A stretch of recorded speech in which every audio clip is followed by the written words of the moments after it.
প্যারিসের ন্যাশনে ইনসানিয়াত বিপ্লবের উদ্যোগে অনুষ্ঠিত হচ্ছে প্রতিবাদ সভা।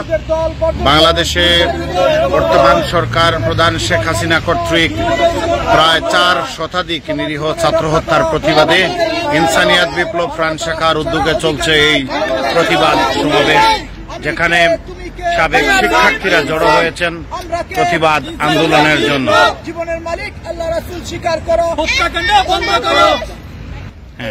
আজকে আমরা এখানে এসেছি ছাত্রদের যে খুন করা হয়েছে তাদের যে স্বৈর সরকার, সেই স্বৈর সরকারের বিরুদ্ধে আমাদের আজকের এই সমাবেশ।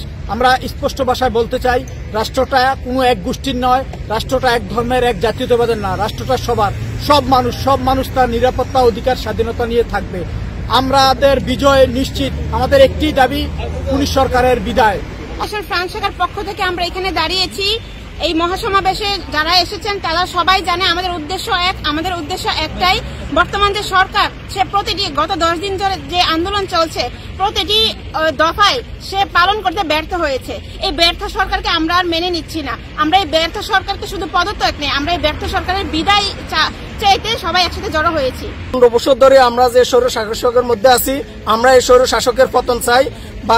বাংলাদেশ কমিউনিটি এবং ফ্রান্স প্রবাসী সকল প্রবাসীদের পক্ষ থেকে এই স্বৈরশাসক খুনি হাসিনার পদত্যাগ চাই এবং সকল দেশের মানুষের নিরাপত্তা নিশ্চিত করে এই খুনি হাসিনার পদত্যাগ চাই। আমার স্টুডেন্ট ভাইদেরকে হত্যা করলো কেন? এই হত্যার বিচার চাই, যেন এই হত্যার বিচার আজকে দিনের ভিতরে এক দাবির ভিতরে যেন হয়। এই আর হইল বাংলাদেশ সরকারকে পদত্যাগ করতে হবে, এটাই আমরা আশা কামনা করি। আমরা এখানে উপস্থিত হয়েছি বাংলাদেশের যে পরিস্থিতি, সেই পরিস্থিতির বিবেচনা করে আমাদের দেশে যেই ছাত্রদের যে আন্দোলন, সেই আন্দোলন ন্যায্য আন্দোলন ছিল, সেই আন্দোলন এই পর্যন্ত আসতো না যদি প্রধানমন্ত্রী সেই দাবি, তাদের ন্যায্য দাবি প্রথম থেকেই মেনে না নেওয়ার কারণে এতগুলো ছাত্রের প্রাণ চলে গিয়েছে।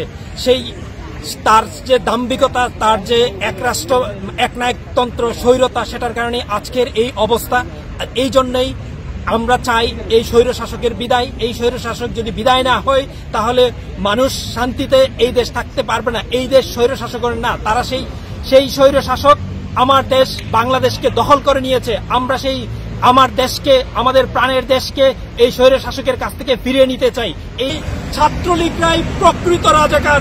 সাধারণ মানুষ, ছাত্রছাত্রী পুরা রাজাকার নয়, পুরা সাধারণ মানুষ, পুরা রাষ্ট্রের মালিক।